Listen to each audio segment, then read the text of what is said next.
Toni Storm is defending her title against Hikaru Shida this Wednesday on the 200th episode of Dynamite. Shida has not even been on Dynamite, but she's been racking up wins on Rampage for the past month. She's beaten Marina Shafir, she beat Taya Valkyrie, she beat Nyla Rose. So now she's getting a title shot. And it worries me that they may be planning to do Toni Storm against Britt Baker at Wembley Stadium. Britt had a terrible match with Taya Valkyrie on Wednesday. You know, whatever it was, I thought her work was good in the Owen Hart match that she had with Ruby Soho a few weeks ago. I thought the finish was shit, but I thought the match was actually pretty good. This was just bad. And it wasn't just Britt, right? It takes two. Both women looked like they were out there moving in slow motion. And you know, there was the botch with the Road to Valhalla thing, but just the whole match, it just was off. And then I saw Taya Valkyrie, I think the next day. She went on social media, and she talked about people sending her all kinds of hate and awful messages and personal attacks about her looks. And obviously that's disgusting, and those people are scum. But that is very different than criticizing her in a wrestling match, which is fine. If there's a match that you don't like, you're allowed to have an opinion about that match. But don't go and at these people on social media and call them stupid or fat or ugly or any of the other horrible things that she said people were saying about her. Because to me, I hear that, it sounds to me like people just projecting onto her. I have a feeling that projection is strong in this case. But there's been a lot of discourse this week coming out of that match, in part because when the match was over, as bad as it was, the cameras cut to a sign in the crowd. There was a fan holding a sign that said, "Book the women's division better." The booking, the timing of that sign being shown on television could not have been a mistake. And the booking of the women's division is definitely a problem, not only in AEW, but in WWE right now also. WWE may give the women more television time, but more television time does not mean that that is necessarily good. One does not equate to the quality of what you're seeing on television. Triple H could put a block of wood with a smiley face on it and a little wig in the middle of the ring for 30 minutes every week. That doesn't mean that he's paying attention to the women's division. You know, one thing the WWE has struggled with has been coming up with stories for women who aren't directly involved in the title picture. And frankly, some of the stories when it comes to the women in the title picture have not been very good. But they've been terrible at coming up with these additional supplemental stories for women lower down on the card. Now we're heading into a SummerSlam card next weekend that might have 4 different women's matches on the show, potentially, if they add a Rhea Ripley title defense. Then you got Becky against Trish, you got Ronda against Shayna, you have the triple threat with Asuka and Charlotte and Bianca. That's potentially 4 matches next weekend. But that's very rare. Very rare that we see something like that. But you know, the Becky story with Trish, the Becky story I think has been underwhelming. The Ronda and Shayna stuff, that's only happening because Ronda's probably on her way out. And she wants to put her friend over on the way out, so that's why we're getting the match. They have made next to no effort to try to get over people like Indy Hartwell, who they took the NXT women's title off of. They called up seemingly for no reason. Piper Niven, is she hurt again? She was hurt earlier this year. Is she hurt again? I haven't seen anything said about her in months. Tegan Nox, Xia Li, Alba Fire, and Isla Dawn were called up for one reason: to consolidate the women's tag team titles into one. That was it. We haven't seen them since. Since they lost to Ronda and Shayna. That was 5 weeks ago. You would never even know that they're on the roster. Mia Yim is background noise in the OC. And to be perfectly honest with you, Shawn Michaels does a far better job of spotlighting the women down in NXT, and a lot of them are not ready for prime time.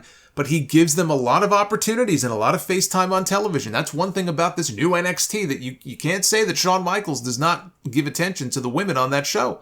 Right now alone, Tiffany Stratton is the women's champion, right? She's feuding with Thea Hale. They're going to have a match tonight at the Great American Bash.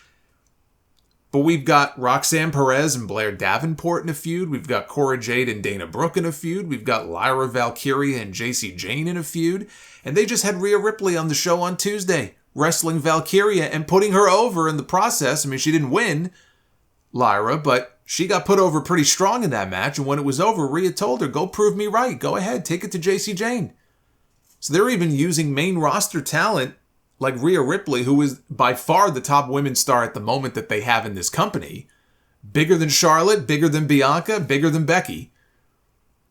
To put over someone like Valkyrie on the roster. And none of those feuds I just mentioned, aside from Stratton, revolve around the title. So he does a very good job with that women's division down there. It is not exclusively an AEW problem, though, but it is a problem.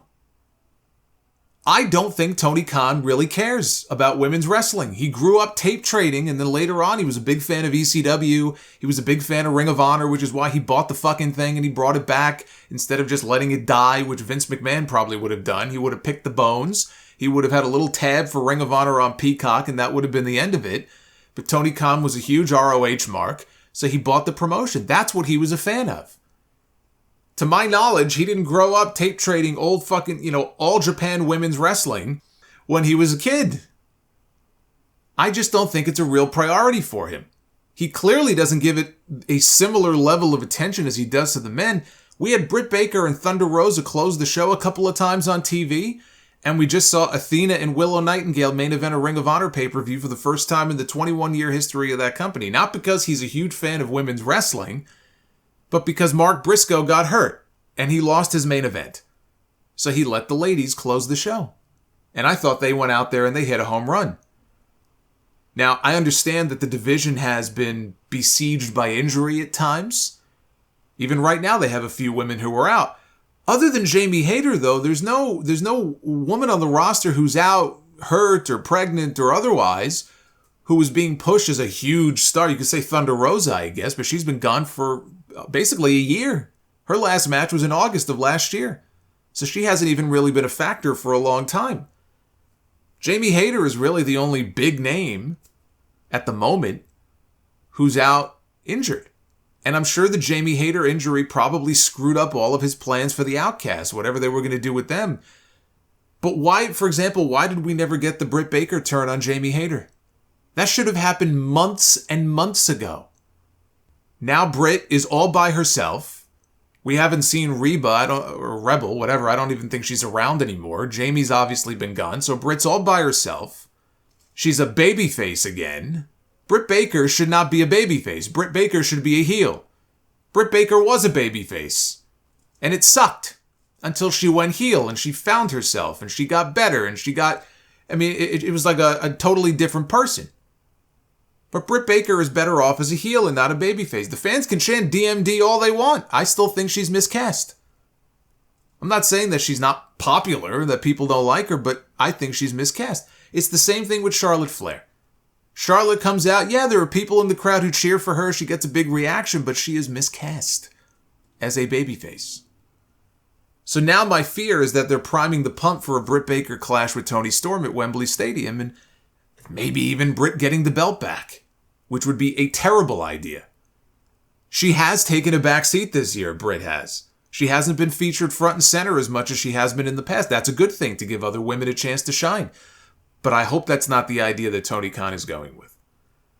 The Athena thing is the one that really bugs me, because she is the best all-around female performer actively right now on that roster, AEW or Ring of Honor. And that's not a knock on Toni Storm. That's not a knock on Willow. Serena Deeb, she's still on the roster page, but she hasn't even been active.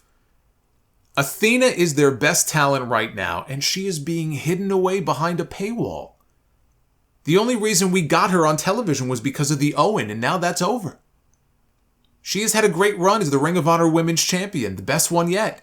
But she should be on television every single week, mixing it up with these people. Chris Statlander, for example, could use a challenger like her for the TBS title. Or when Toni Storm loses her title to a babyface, whoever that babyface may be, if we assume that she does drop the belt to somebody that isn't Jamie Hayter, if Hayter's going to be gone for that long, I don't see Toni Storm as champion 9 months from now. But let's say she drops the belt to a babyface. Have that woman drop it to Athena and let Athena run with it until Jamie is ready to come back. Then we get Jamie Hayter against Athena. What a battle that would be. But right now, she is being wasted. It's just weird. It's like you have these tools in your toolbox and you're not making use of them. You have a team, and your best player is basically a bench warmer. And I just don't understand it. You can't say that Athena hasn't put her time in Ring of Honor. She's been there the whole year. Why is this woman not on television? Right now, it feels like she is being wasted. But it's not just an issue of the booking or the lack of TV time that's devoted to some of these women. There's always some kind of drama going on. This week, it was LuFisto, independent wrestler LuFisto, who tweeted, "It's cute how people blame booking for a bad women's division. Talent with too much power, talent denigrating each other, talent trash-talking potential employees so they never get in as soon as they walk in. It starts here. Signed, the one you called the effin' French-Canadian asshole."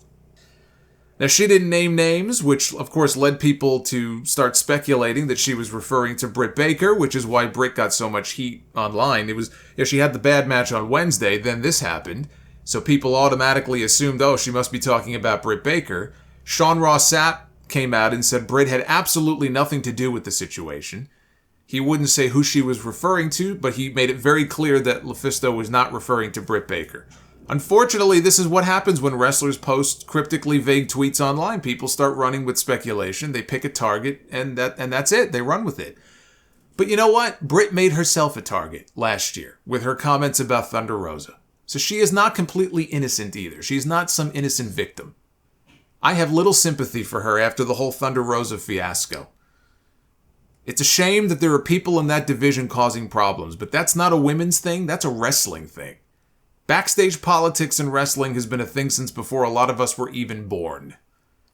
It happens with the men, and it happens with the women. And the responsibility ultimately lies on the promoter to make sure that that does not hurt the product.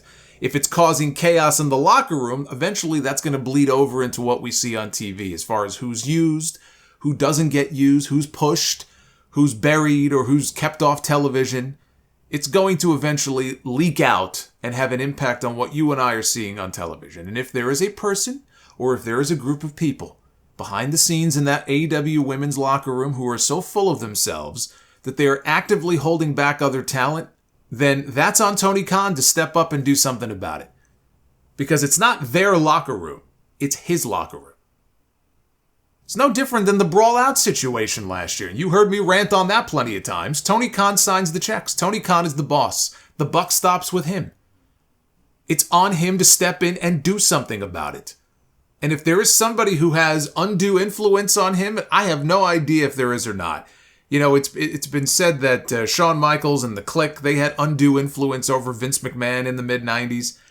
There is no Shawn Michaels in that AEW women's division. There is no one woman that Tony Khan cannot afford to lose who is completely just unexpendable because, if we lose this person, it's going to hurt my business, or some big draw in the division that he simply cannot afford to lose if he rocks the boat and upsets them. There is nobody like that.